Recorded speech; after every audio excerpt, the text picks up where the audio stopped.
Poucas personalidades da história carregam uma mistura tão poderosa de fascínio, grandeza e polêmica quanto Catarina II, mais conhecida como Catarina a Grande. Sua vida é um mosaico de inteligência política, coragem pessoal, ambição sem limites e, ao mesmo tempo, de rumores tão absurdos que atravessaram séculos como se fossem verdade.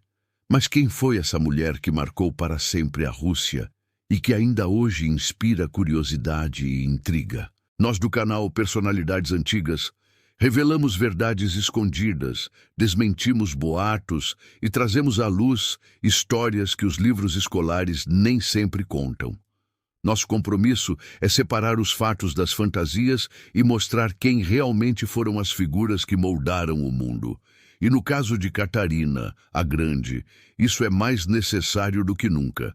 Catarina nasceu em 1729, na cidade de Stettin, então parte da Prússia, atual Polônia. Seu nome de batismo era Sofia Augusta Frederica. Desde criança, mostrava uma inteligência incomum e uma vontade férrea de aprender. Ela adorava livros, estudava línguas e se destacava pela capacidade de memorizar rapidamente tudo o que lia. Essa sede de conhecimento seria, mais tarde, uma das chaves de seu sucesso. Ainda adolescente, Sofia foi escolhida para se casar com o grão-duque Pedro, herdeiro do trono da Rússia. Para isso, precisou mudar de religião, de cultura e até de nome. Ao adotar a fé ortodoxa russa, tornou-se Catarina. O casamento, porém, foi um verdadeiro desastre. Pedro era instável, infantil e obcecado por jogos de guerra com brinquedos. Enquanto ele se distraía com miniaturas de soldados, Catarina mergulhava em leituras profundas sobre filosofia, política e história. Lia Voltaire, Montesquieu e Diderot, absorvendo as ideias iluministas que pregavam reformas, razão e progresso. Quando Pedro finalmente subiu ao trono em 1762, seu governo desastrado durou apenas alguns meses. Insatisfeitos, os nobres e militares organizaram uma conspiração. Catarina, demonstrando uma frieza impressionante, aderiu ao golpe que depôs o próprio marido. Pouco depois, Pedro morreu em circunstâncias misteriosas, abrindo caminho para que Catarina fosse coroada imperatriz da Rússia. Embora não existam provas de que ela tenha ordenado a morte do marido, muitos acreditam que Catarina, no mínimo, nada fez para impedir o destino de Pedro. A partir desse momento, começou uma das eras mais marcantes da história russa. Durante seu longo reinado, que durou 34 anos, Catarina expandiu as fronteiras do império, fortaleceu o exército, modernizou a administração pública e promoveu avanços na educação e na ciência.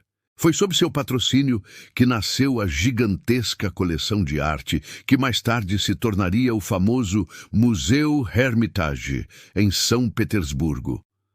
Catarina também apoiou a construção de escolas, incentivou a medicina, reorganizou as leis e correspondia-se com alguns dos maiores intelectuais de seu tempo. Voltaire, seu amigo por cartas, chegou a chamá-la de a Estrela do Norte.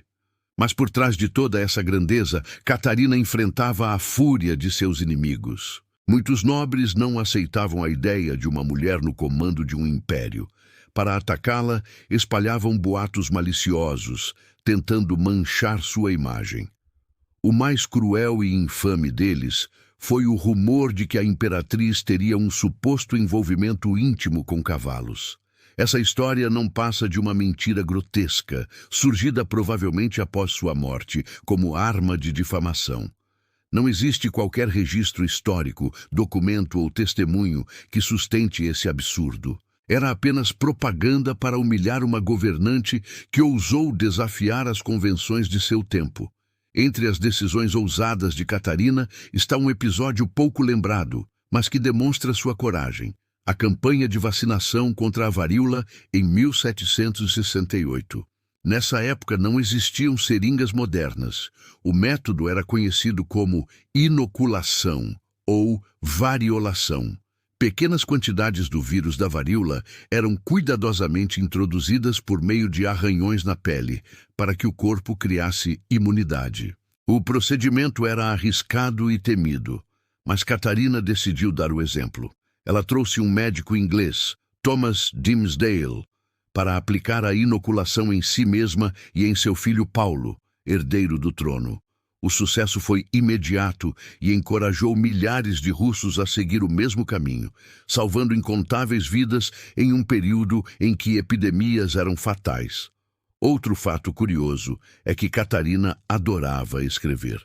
Ela produziu peças de teatro, roteiros de óperas e até rascunhos de leis que buscavam limitar a servidão, embora nem todas as reformas tenham sido aplicadas.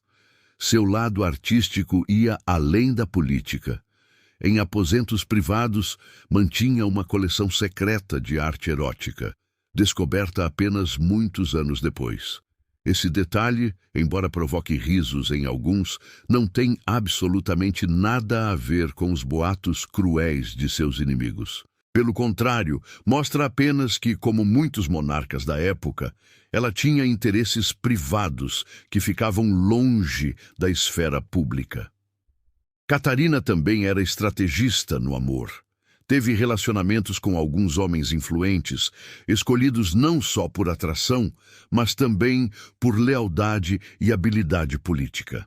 Ela costumava recompensar seus ex-companheiros com cargos importantes, garantindo que continuassem aliados após o término. Esse pragmatismo escandalizava seus adversários, mas ajudava a manter a estabilidade do trono.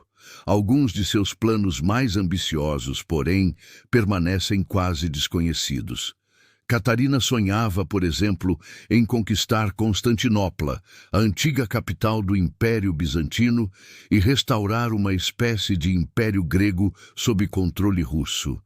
Esse projeto secreto ficou conhecido como o Plano Grego. Ela chegou a negociar alianças com outras potências europeias para enfraquecer o Império Otomano, mas a morte e as mudanças políticas impediram que essa ideia saísse do papel.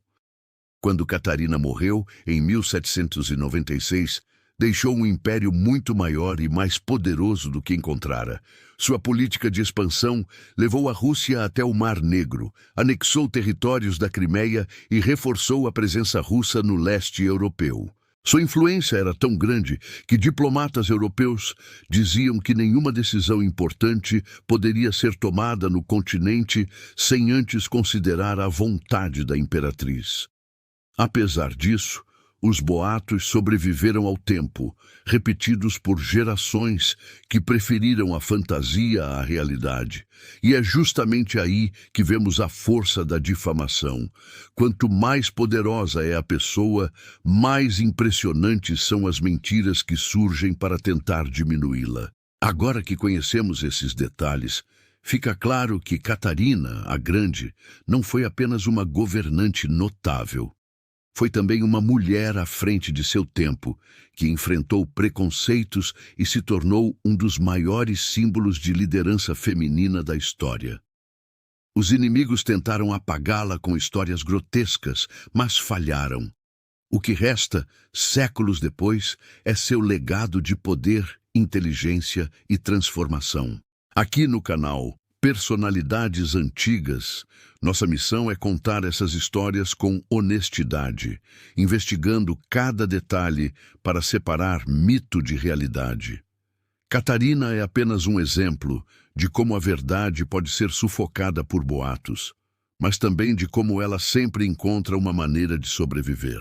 Esse foi o episódio de hoje. No próximo vídeo, traremos outra personalidade que também foi alvo de acusações surpreendentes. Será que essa história é real ou mais uma invenção criada por seus inimigos?